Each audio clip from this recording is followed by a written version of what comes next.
Hello students, welcome back to Vijay sir education. Students, आज मैं जो टॉपिक लेकर आई हूँ आपके लिए वो पॉलिटिकल साइंस का है। एनआईएस, सीबीएसई, अदर स्टेट से जो भी स्टूडेंट्स हैं जिन्होंने पॉलिटिकल साइंस का सब्जेक्ट जिसका कोर्स कोड 317 है, उनके लिए ये वीडियो बहुत इंपॉर्टेंट है। तो जल्दी से सब्सक्राइब करिए चैनल को ताकि मेरी आने वाली पॉलिटिकल साइंस से रिलेटेड हर नोट्स, हर वीडियो आपको मिल सके और आप पूरा फायदा उठा सके इन नोट्स का। तो आज का जो टॉपिक है वो चैप्टर 1 का है, स्कोप ऑफ पॉलिटिकल साइंस का, जिसमें आपका इंपॉर्टेंट टॉपिक है role of the state. Political science के सभी स्टूडेंट जानते होंगे कि स्टेट का रोल पॉलिटिकल साइंस में बहुत ज़्यादा इंपॉर्टेंट है, क्योंकि अगर हम स्टेट के बारे में समझेंगे तभी हम पॉलिटिकल साइंस को कंप्लीटली अंडरस्टैंड कर पाएंगे। तो आज का जो टॉपिक है मैं क्लियर करने जा रही हूँ। Be ready students. Role of the state. राज्य, एक्चुअली राज्य एक ऐसी संस्था है जिसके बारे में बहुत सारे वैज्ञानिकों ने, पॉलिटिकल साइंटिस्ट ने बहुत कुछ लिखा है। आज मैं कुछ साइंटिस्ट के थ्रू आपको राज्य को एक्सप्लेन करूंगी। पहला है, मेरे साथ साथ देखिए आप आपकी स्क्रीन पे मैंने definitions, important topics, lines clear की हैं। मेरे साथ साथ आप उनको रीड करेंगे, इंपॉर्टेंट नोट्स को आप नोट भी कर सकते हैं। मैं हिंदी और इंग्लिश दोनों में एक्सप्लेन करूंगी। The state is the most universal and most powerful of all social institutions. The state is a natural institutions. यहाँ ये कहा गया है कि राज्य, जितनी भी संस्थाएं हैं हमारी राजनीति में, हमारी राजनीतिक साइंस में, उसमें राज्य सबसे ज्यादा महत्वपूर्ण संस्था है। अगर अपने आप आसपास देखेंगे, आप कहीं भी जाते हैं, आप किस स्टेट से बिलोंग करते हैं, इवन आप ये फील भी करते हैं, तो उसी स्टेट की बात हो रही है। स्टेट यूनिवर्सल है। The state is the most universal and most powerful of all social institutions. जितने भी सामाजिक संस्थाएं हैं उसमें राज्य सबसे ज्यादा शक्ति वाला है, पावर है राज्य के पास। यूनिवर्सल का मतलब होता है कि जहां जहां लोग हैं वहां वहां संघ है, वहां वहां ग्रुप है, और संघ और ग्रुप इन्हीं इंस्टीट्यूशंस को मिलाकर बनता है राज्य। इसलिए यहाँ पर ये लिखा गया है, the state is a natural institution. और राज्य एक प्राकृतिक संस्था है जिन्हें लोगों ने मिलकर बनाया है, संघ और संस्थाओं से। आगे चलते हैं students. Human beings aims, desires and aspirations are translated into action through the state.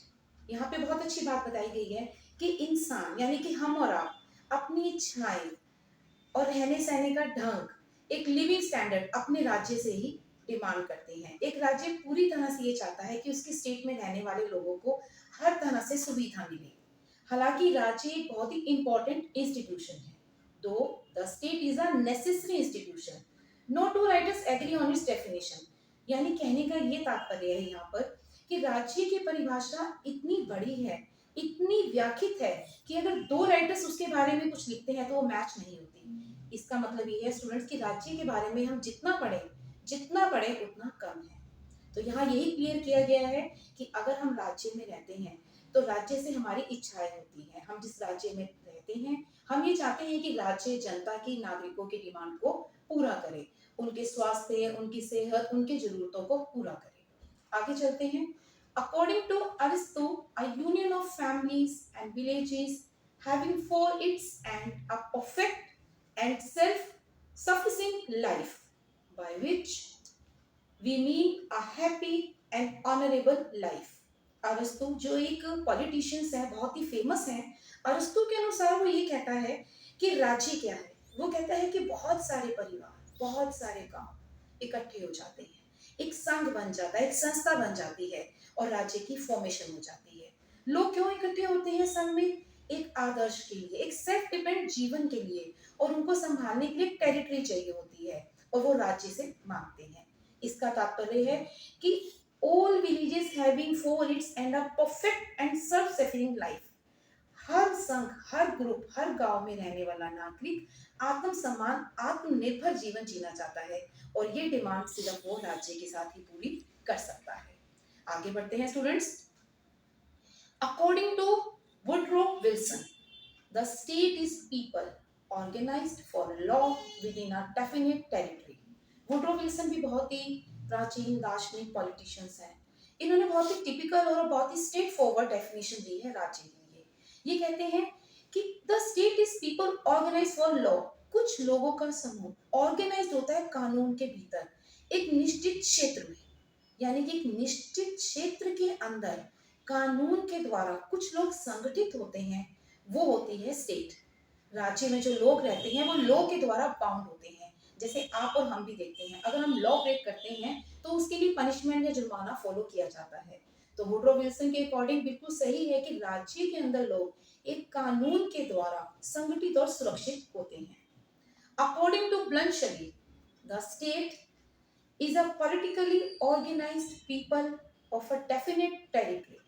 So we can say that a state is an association or organized political institution or a community that has a government to govern with a definite territory. बलनशली भी एक politicians हैं। उन्होंने बताया कि राज्य fix रूप से राजनीतिक रूप से लोगों को इकट्ठा करता है, एक संगठन का नाम है जिसमें लोग राजनीतिक स्वरूप से एक साथ रहते हैं।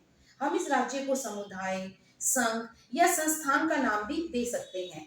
एक निश्चित एरिया के अंदर ये संस्थान और संघ मिलकर रहते हैं जिसको गवर्नमेंट ऑर्गेनाइज करती है, वो है राज्य।